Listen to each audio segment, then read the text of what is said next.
اس شان سے خلق میں ہوگا ہمارا داخلہ اس شان سے یا رسول اللہ کا نعرہ لگاتے جائیں گے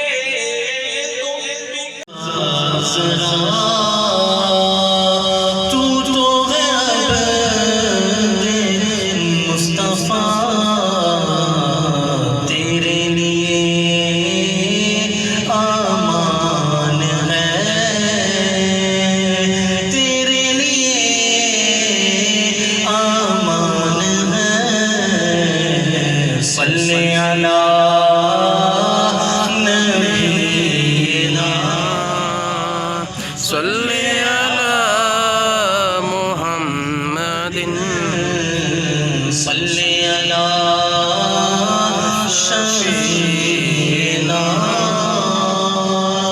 صلی علی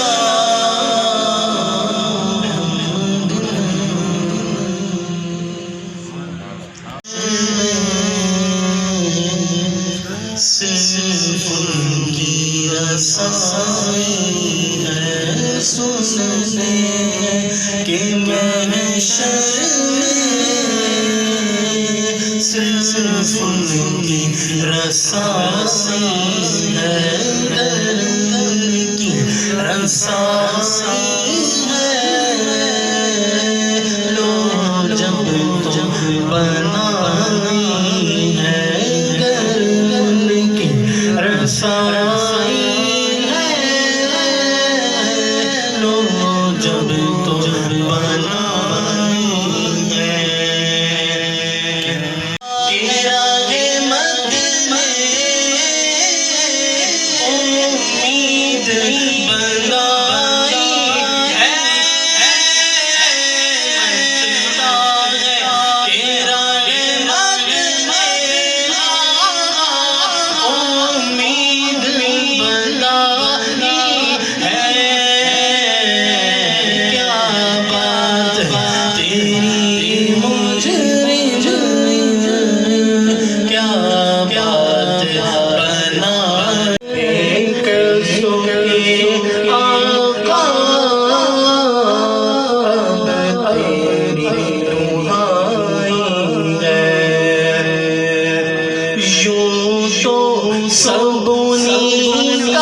مجھ پہ بخشش کرے خدا ایسا کرے میں دامن کسی چوکھٹ پہ بچھایا ہی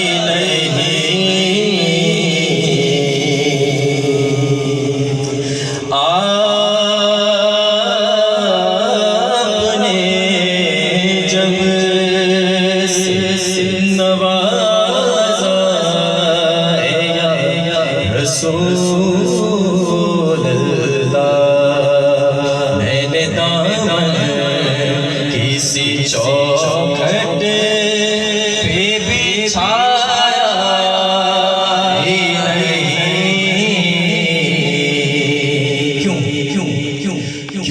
آتا ہے فقیروں پہ انہیں پیار کچھ ایسا خود بھیگ دے اور خود کرے مانگتے کا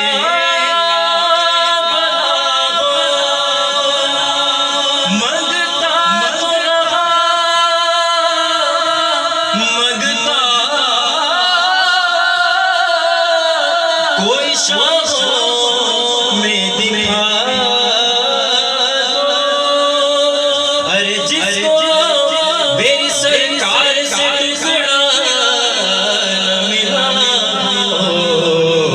آپ نے جب سے نوازا یا رسول اللہ میں نے دامن کسی چوکھٹ پہ بچھایا ہی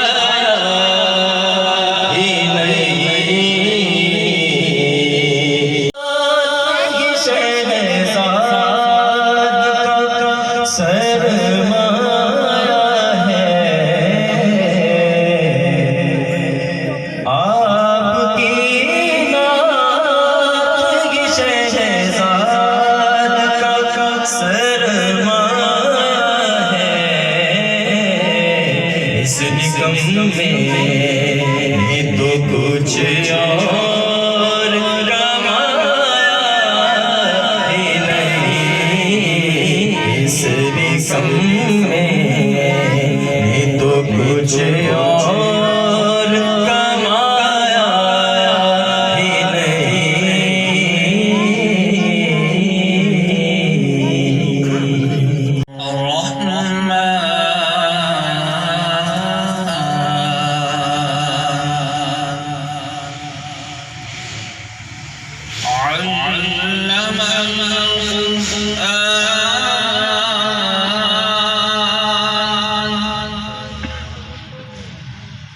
علم القرآن خلق الإنسان علمه البيان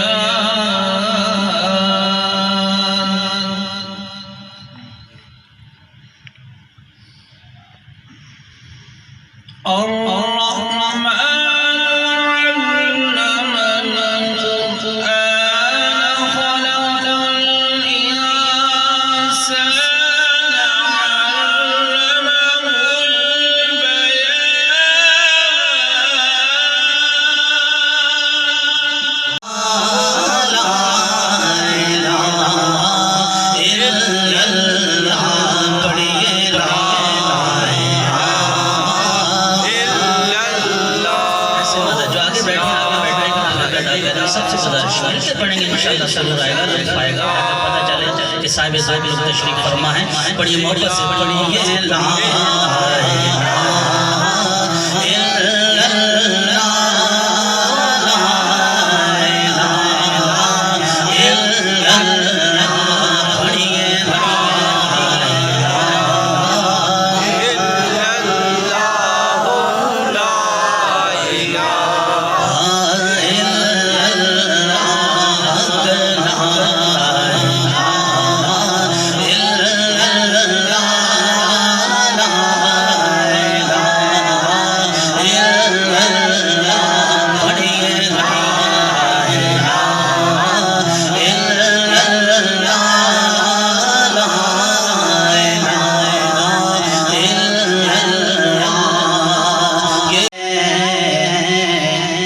نظروں پہ چڑھے کہ تلوار تیرا تو جو چاہے جو ابھی میل میرے دل کے دھلے کہ خدا دل نہیں کرتا کبھی میلا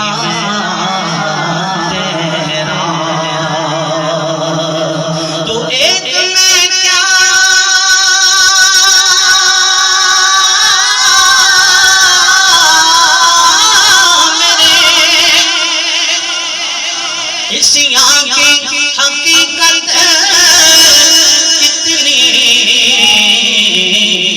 مجھ سے سونا کو کافی ہے اشارہ تیرا بلند سے بڑی سید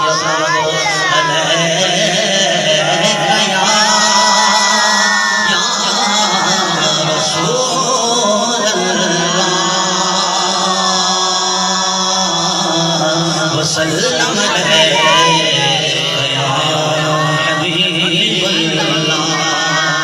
ماشاءاللہ ہمارے سونے نبوی میں بیٹھے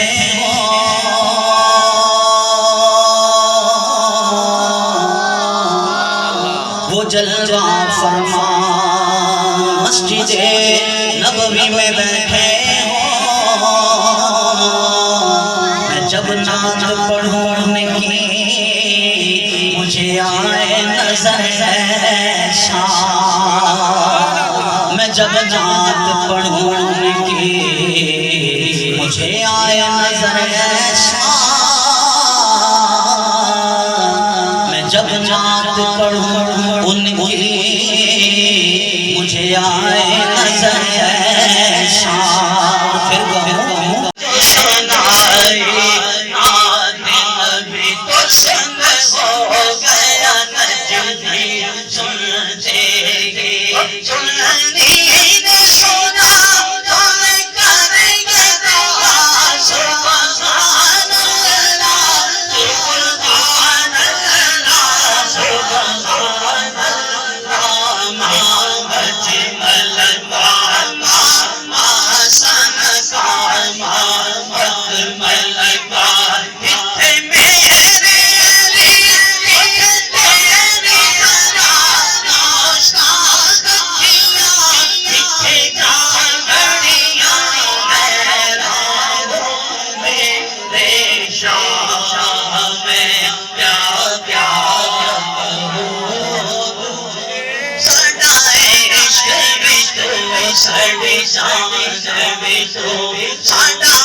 اور جدا کہتے نہیں بنتی ارے خدا کو چھوڑا ہے مجھے جانے کیا تو کہہ دے سب کچھ بھول کے کی خاموشی چپ ہو رہا ہے کہہ کے میں کیا کہوں مجھے لے کے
ہے نہ مقام ہے غرور کا مجھے رکھتے ہیں وہ نگاہ میں کرم ہے میرے حضور کا مصطفیٰ نے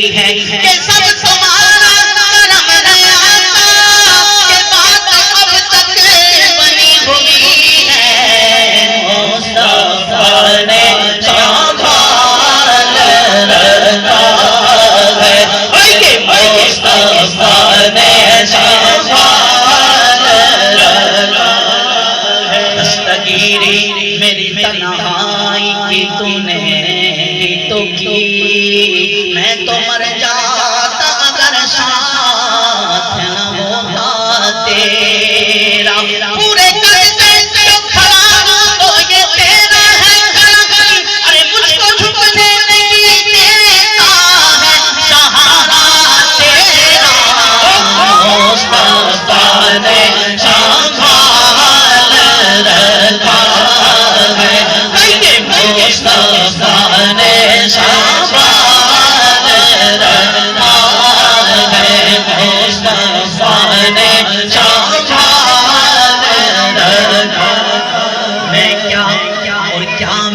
حقیقت سب کچھ ہے سرکار کی نسبت ارے میں تو پرانوں لیکن میری لاج ہے کس کے ہاتھ پوچھو مصطفیٰ نے سنبھال رکھا ہے مصطفیٰ نے سنبھال رکھا نہ مٹا پائے گی ہمیں دنیا ایسے مضبوط تر بنا میں ہے وہ ہماری نگاہ میں نہ سکی ارے ہم تو سرکار کی نگاہ میں ہے مصطفیٰ نے سنبھال رکھا ہے مصطفیٰ نے سنبھال رکھا ہے اور سب نے ٹھکرا دیا مجھے آقا سب نے ٹھکرا دیا مجھے آقا آپ نے تو خیال رکھا ہے آپ نے تو خیال رکھا سب نے ٹھکرا دیا تو کیا پرواہ آپ نے تو سنبھال رکھا ہے آپ نے تو سنبھال رکھا ہے اور میرے کو پتا کرے پردہ میرے کو پتا کرے پردہ مجھ کو اچھوں میں ڈال رکھا ہے مجھ کو اچھوں میں ڈال رکھا ہے مجھ کو اچھوں میں ڈال رکھا ہے اور جو تمہارا نہیں اسے ہم نے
مصیبت کو ٹال رکھا ہے، ہر مصیبت کو ٹال رکھا ہے، تیرے ایک سوال رکھا ہے، بس یہی ایک سوال رکھا ہے،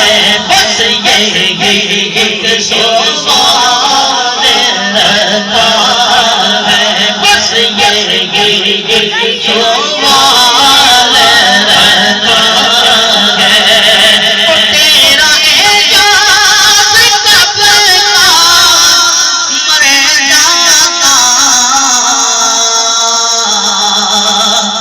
تیرا اعجاز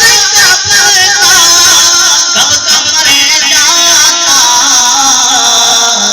تیرے ٹکڑوں نے پال رکھا ہے، تیرے ٹکڑوں نے پال رکھا ہے، تیرے ٹکڑوں نے پال رکھا ہے، کہہ دیجیے سبحان اللہ۔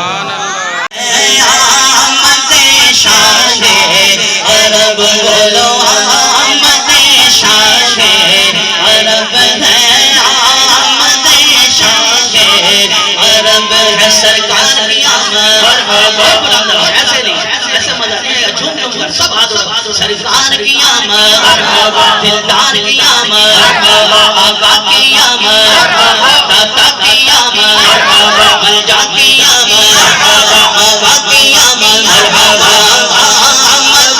شاہ عرب ہے،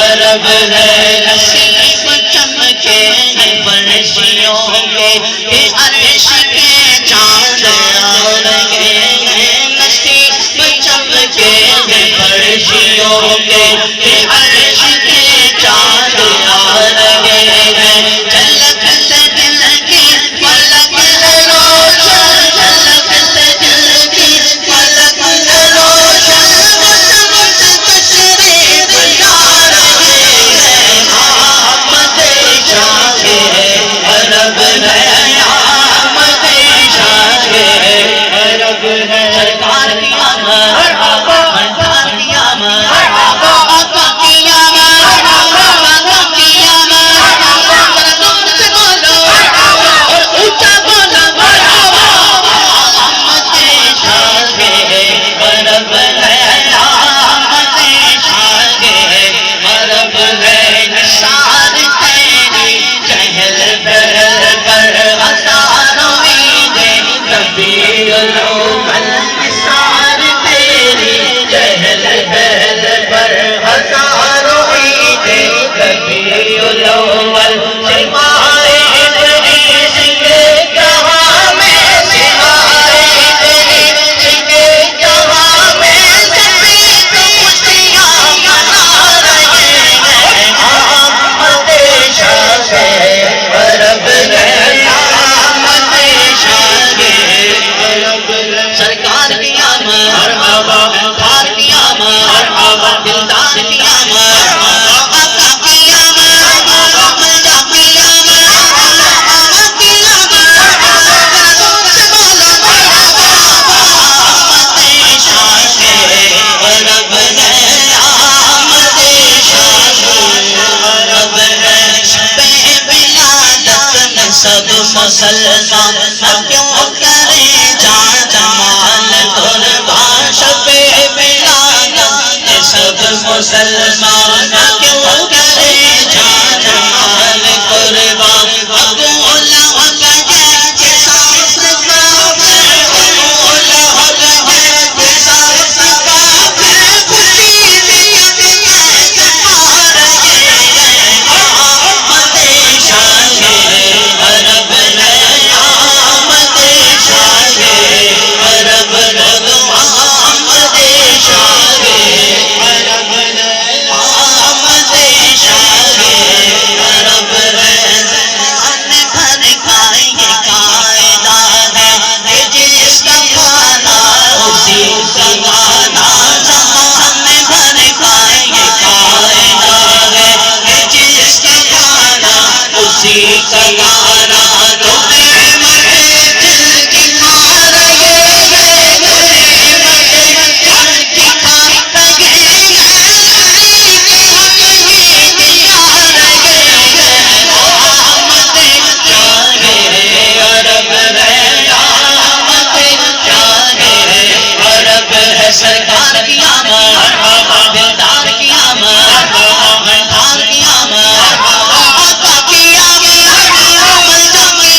آمد شاہ عرب ہے، آمد شاہ عرب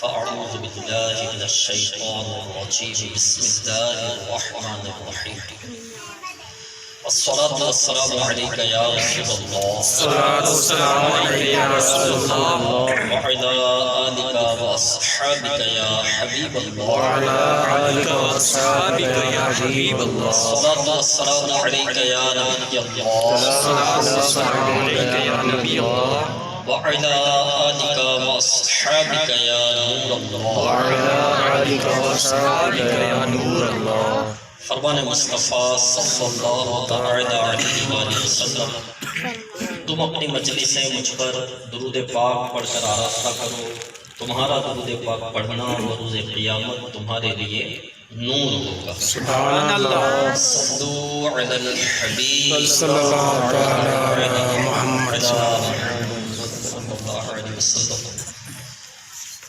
سرکار مدینہ صلی اللہ تعالی علیہ وآلہ وسلم نے فرمایا کہ بروز محشر حضرت آدم علیہ نبینا علیہ السلام محشر میں تشریف فرما ہوں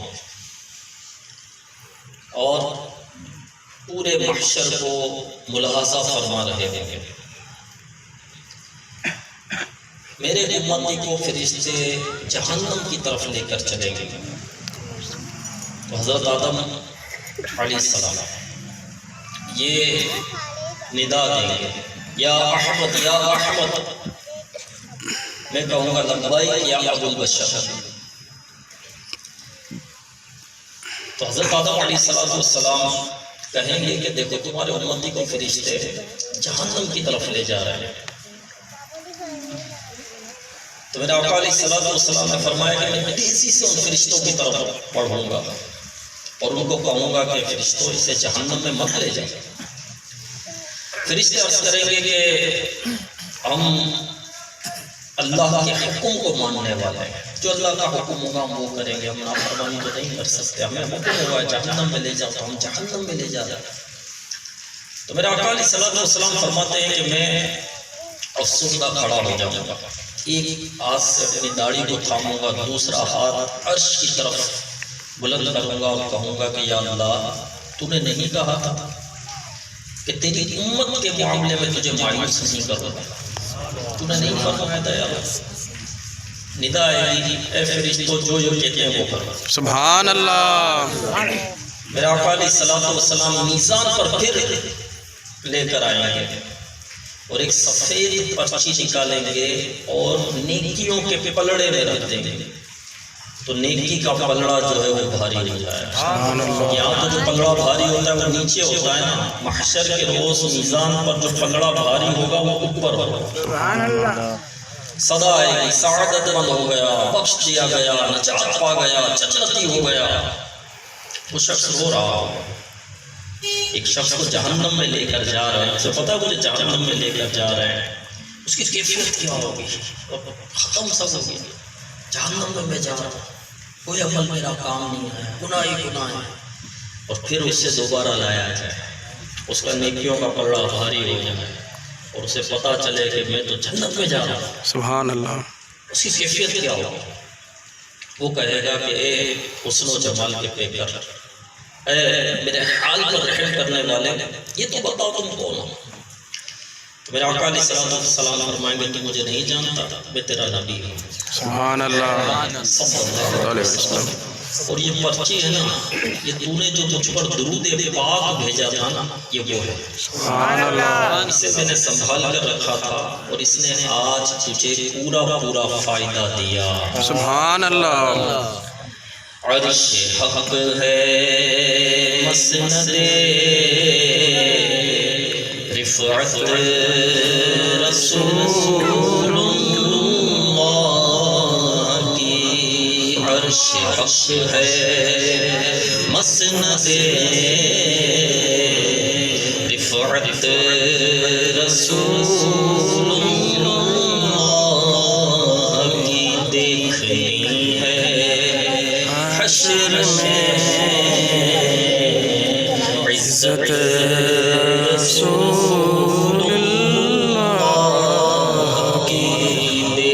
نہیں ہے حشر میں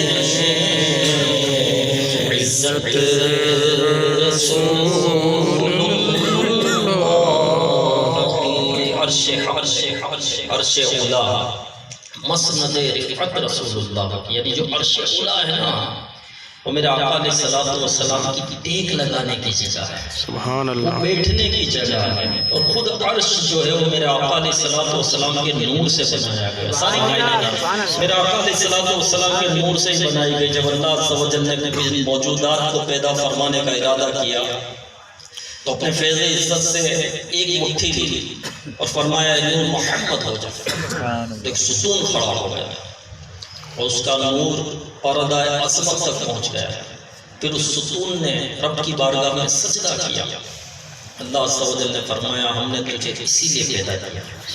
پھر اس نور کے 4 حصے ہوئے، ایک سے لوح بنایا، ایک سے محفوظ بنایا اور ایک سے عرش بنایا گیا. عرش تو خود میرے آقا علیہ السلام کے نور سے بنایا گیا، بلکہ ساری کائنات میرے آقا کے نور سے بنائی گئی. لوح قلم آسمان فرشتے بھی میرے آقا علیہ السلام کے نور سے بنائے گئے. سورج کی روشنی، چاند کی روشنی، دن کی روشنی، آنکھوں کی روشنی، یہ سب میرے آقا علیہ السلام کے نور سے بنایا گیا. جنت میرے آقا علیہ السلام کے نور سے بنایا گیا، زمین میرے آقا علیہ السلام کے نور سے بنائی گئی. تو عرش تو خود میرے آقا علیہ السلام کے نور سے بنایا گیا ہے. اور عاشقان رسول علماء ربانیین جو ہیں وہ کہتے ہیں کہ عرش بنایا ہی رب نے اپنے محبوب کے لیے. سبحان اللہ، عرش بیٹھنے کی جگہ ہے نا، تخت، عرش تخت، یعنی اب وہ اس طرح کا تخت نہیں ہوگا کہ جیسے یہ تخت ہے، وہ ہوگا تخت، ٹھیک ہے. تو وہ جو ہے بنایا ہی میرے آقا علیہ السلام کے لیے، کیونکہ اللہ عز و جل تو بیٹھنے اٹھنے سے پاک ہے.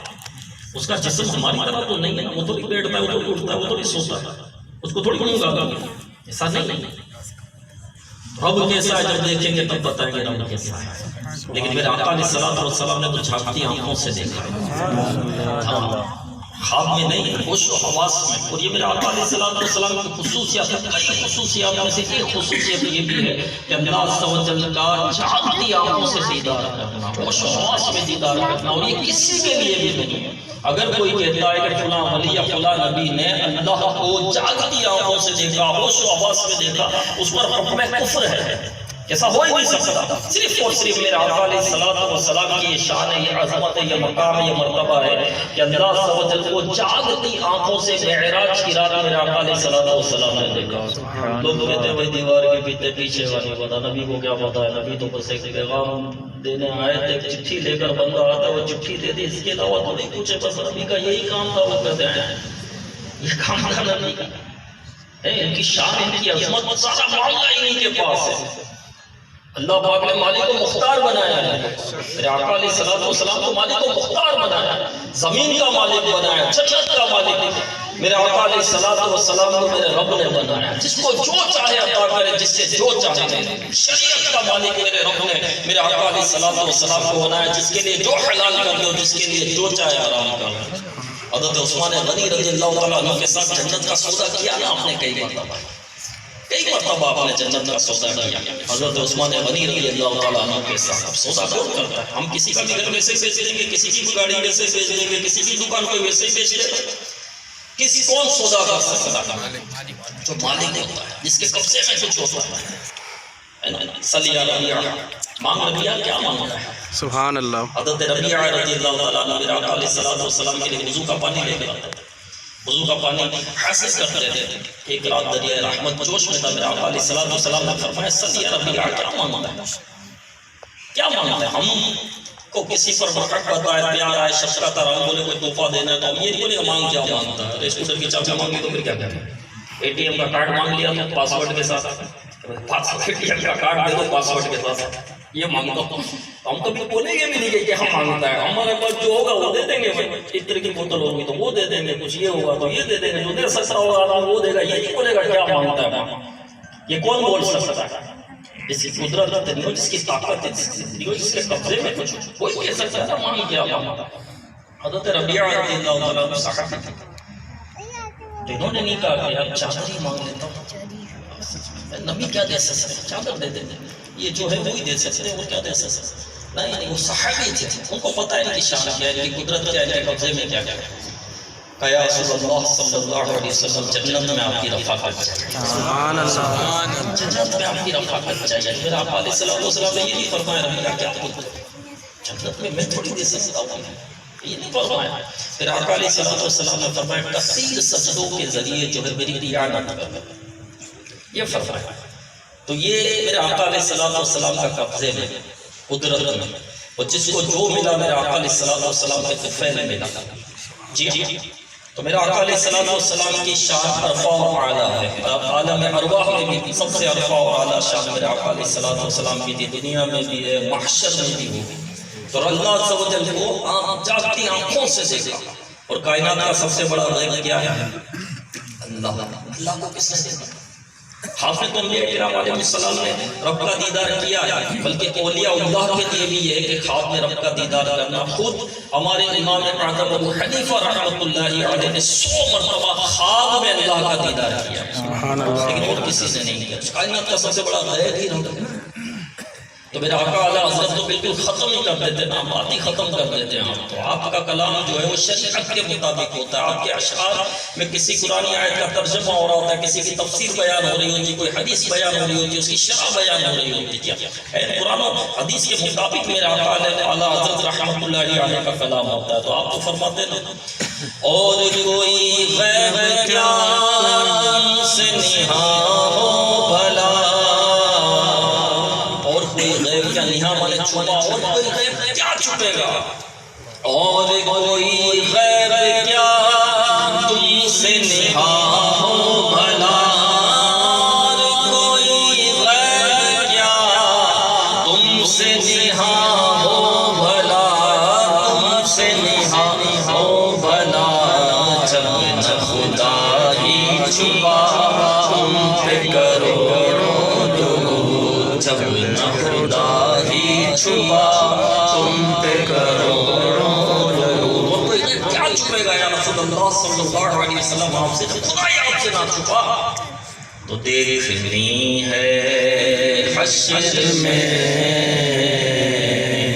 عزت رسول اللہ کی، عرش حبر ہے مسند رفعت رسول اللہ کی۔ پھر آقا علیہ السلام کی شان اتنی بلند ہے، اتنی اعلیٰ ہے کہ عرش اولا جو ہے نا وہ آپ کے بیٹھنے کی جگہ ہے۔ دیکھنی ہے حشر میں عزت رسول اللہ کی، کہ حشر کا جو مقصد ہے نا بس اتنا سبب ہے، انعقاد بزم محشر،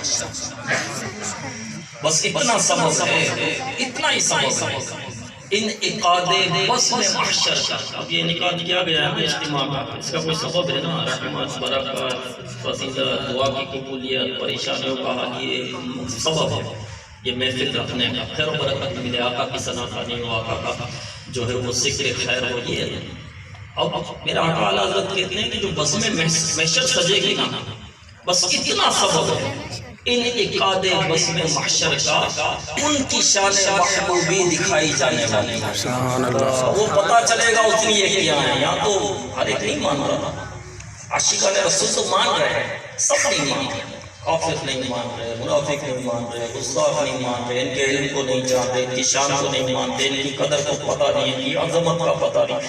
وہاں سب کو پتہ چل جائے گا، وہاں سب کو پتہ چلے گا۔ محشر کے دن کہ 50,000 سال کا ایک دن ہوگا، سورج کا کروڑوں میل دور ہے، اور سورج کی پیٹھ ہماری طرف ہے، اگلا رخ ہماری طرف نہیں ہے۔ بروز محشر سورج کا اگلا رخ ہماری طرف ہوگا، جیسے روشنی کا رخ ہماری طرف ہے، اگر روشنی کا رخ اوپر کی طرف ہو جائے تو روشنی کتنی آئے گی، ساری روشنی تو اوپر چلی گئی، بہت معمولی سی آئے گی۔ تو سورج کی پیٹھ اس وقت ہماری طرف ہے، بروز محشر ایک ہی پر رہ کر سورج آگ برسا رہا ہوگا، زمین تابے کی ہو جائے گی، دہک رہی ہوگی، جسموں پر لباس نہیں ہوں گے، ننگے بدن لوگ کھڑے ہوں گے، نفسا نفسی کا عالم ہوگا، کوئی کسی کو کسی کی نہیں پڑی ہوگی، سب نفسی نفسی نفسی کر رہے ہوں گے۔ یعنی کوئی اپنے جیسے ناخن چباتا ہے تو پریشانی میں چبانے نہیں چاہیے، تو لوگ اپنے ہاتھ چبا جائیں گے، کو پتہ نہیں چلے گا، وہ ایسا دن ہوگا، ایسا وہ دن ہوگا، اور لوگ اپنے گناہوں کے پسینے میں کوئی ٹکنوں تک، تو کوئی گھٹنوں تک، تو کوئی کمر تک، تو کوئی سینے تک، تو کسی کے گناہوں کا پسینہ اس کے منہ میں لگام دیے ہوئے ہوگا، تو کوئی ایسا بدنصیب ہوگا کہ گناہوں کے پسینے میں ڈبکیاں کھا رہا ہوگا، اس کے گناہوں کا پسینہ اس کے جو ہے اس سے اوپر جا چکا ہوگا، اس کے قد سے بھی اوپر ہوگا، اس میں وہ ڈبکیاں کھا رہا ہوگا. ایسا دن ہوگا، کوئی کسی کا پرسان حال نہیں ہوگا، کوئی کسی کی مدد کرنے والا نہیں ہوگا. 25,000 سال سے گزر جائیں گے، اتنے 25,000 سال بس اسی شش و پنج میں گزر جائیں گے، حیرانی میں گزر جائیں گے، پریشانی میں گزر جائیں گے، آزمائش میں گزر جائیں گے. پھر اللہ عز و جل کی طرف سے ان کو الہام ہوگا اور یہ سب جمع ہو گیا، آپس میں مشورہ ہوگا. 25,000 سال کے تک یہ مشورہ ہوگا کہ کیا کیا جائے. یہ سب حضرت آدم علیہ السلام کی خدمت میں حاضر ہوں گے، وہ کہیں گے کہ آپ ہمارا حال نہیں دیکھتے، ہم 25,000 سال سے پریشان ہیں، آزمائش میں گرے ہوئے ہیں. یہ دن ایسا دن، بس اس دن سے ہمیں نجات دلا دو. یہاں تک کہ کافر اس دن کہیں گے کہ ہمیں جہنم میں ڈال دو، بس یہ دن نہیں نکالا، حساب شروع کرو، ہمیں جہنم میں ڈال دو. کافر کہیں گے کیونکہ وہ ایسا سخت دن ہوگا، بس اس سے نجات مل جائے، چاہے ہمیں جہنم میں ڈال دیا جائے. کافر کہیں گے بس ہمیں اس دن سے نجات مل جائے، وہ دن ایسا ہوگا. اب سب حضرت آدم علیہ السلام کے پاس حاضر ہو گئے تو آدم علیہ السلام فرمائیں گے کہ آج رب نے جو غضب فرمایا، اس سے پہلے کبھی ایسا غضب نہیں فرمایا، اس کے بعد کبھی ایسا غضب رب نہیں فرمایا، اور آج تو مجھے اپنی جان کی پڑی ہے، میں تو کچھ نہیں کر سکتا، کسی اور کے پاس جاؤ. پھر وہ بالترتیب آتے رہیں گے. حضرت نوح علیہ السلام کے پاس حاضر ہوں گے، وہ بھی یہی کہیں گے. حضرت ابراہیم خلیل اللہ علیہ نبینا علیہ السلام کی خدمت میں حاضر ہوں گے، وہ بھی یہی کہیں گے. حضرت موسیٰ علیہ السلام بھی کہیں گے کہ آج میں کچھ نہیں کر سکتا، تو مجھے اپنی جان کی پڑی ہے. حضرت عیسیٰ علیہ السلام کی خدمت میں حاضر ہوں گے. حضرت عیسیٰ علیہ السلام بھی یہی کہیں گے کہ آج میں کچھ نہیں کر سکتا، کسی اور کے پاس جاؤ. پھر یہ بالترتیب ان کو الہام ہوتا رہے گا، یہ انبیاء کے پاس جاتے رہیں گے، اور پھر یہ سب سرکار مدینہ صلی اللہ علیہ وسلم کی خدمت میں کہیں گے او نبی اذهبوا الی غیری، میرے حضور کے لب پر انا لگا. اور انبیاء کرام کہیں گے آج ہم کچھ نہیں کر سکتے. پھر آقا علیہ السلام فرمائیں گے آؤ میں اسی لیے ہوں، اسی لیے تو محشر کا دن ہے، سورج ایک میل پر رہ کر آگ برسا رہا ہے، نفسا نفسی کا عالم ہے، کوئی کسی کا پرسان حال نہیں ہے. انبیاء کرام بھی کہہ رہے ہیں کہ آج تو ہم کچھ نہیں کر سکتے. ہمارے والد آدم علیہ السلام یہ بھی کہہ رہے ہیں کہ میں کچھ نہیں کر سکتا. سب عاجز ہو گئے، سب کہہ رہے ہیں اس معاملے میں کہ ہم کچھ نہیں کر سکتے، ہماری جان کی پڑی ہوئی ہے. اور ایسے میں کوئی کہے کہ آؤ سبحان اللہ، میں ہوں، کیا پریشان ہے، میں ہوں، آج میں ہوں. آؤ کہیں گے اور نبی اذهبوا الی غیری، میرے حضور کے لب پر انا لگا. تو میرے آقا اعلیٰ حضرت نے اس جو یہ محشر میں یہ سب پھریں گے اور سرکار علیہ السلام کی خدمت میں حاضر ہوں گے، اس کو اپنے ایک شعر میں یوں دیا: خلیل و نجی مسیح و صفی سبھی سے کہیں